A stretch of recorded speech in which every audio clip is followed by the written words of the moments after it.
زوار القناة السلام عليكم، تحية واحترام لمتابعينا الكرام ومرحبا بكم في فيديو جديد، والذي سنتابع فيه كيف دافع وليد الركراكي في الندوة الصحفية لهذا اليوم عن عبد الصمد الزلزولي، ودعا الجماهير المغربية إلى تشجيع اللاعبين عوض انتقادهم في هذه المرحلة المهمة من كأس العالم.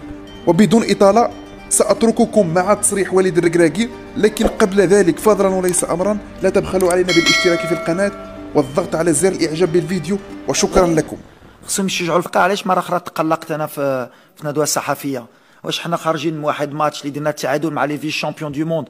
نورمالمون les supporters ils doivent être heureux et fiers et dire on a une belle équipe nationale, on a tenu tête aux Croates, on a fait un bon match, on a joué contre une grande équipe وغنشجعوهم وان شاء الله خير ولا ما كتبش غنتقاتلوا معاهم وكل شيء. خرجنا كان خصنا نمشيو كان خصنا نديرو نو. هاد اللاعبين خصكم تشجعوهم.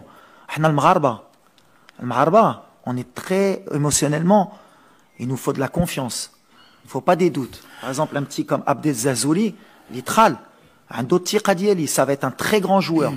خصنا نعاونو، ما خصناش نقولوا شنو دار ولا لا، نعاونو ولديك. وملي غتدخل encore 15 minutes سير encore وتضيع الكرة وماشي مشكل، الشعب معاك. ولا تجمعنا ديك لونيون ناسيونال اللي كنت باغي قبل لا كوب دي موند، باش ملي كنقول الكرة غتضرب بوطو غتخرج ولا بوطو غتدخل، عندكم صحابكم راني حماق ولا كنقولها، ديك لي زون بوزيتيف نيجاتيف كيتلعبوا في كره. وان شاء الله ولا غدا مجموعين مع الجمهور واي واحد يدير نيه ويقول ان شاء الله غيتقاتلوا الدراري والكره غتدخل غنربحوا ان شاء الله. باكونت ولا كاينين كيقولوا ان شاء الله هذا راس لافوكا في الهضره وان شاء الله يخسر، باش في الاخر نقولوا ايوا كان فيك فهمات وعلاش حيدتوا هذا باش تجيبوا هذا. الكره غتضرب بوطو وغتخرج. حنا خدامين، الدراري خدامين وباغيين البلاد ديالهم كيتقاتلوا. انا كنقولها لكم وحنا معاكم وانتم معنا وحنا عارفينها، ان شاء الله غيكون خير.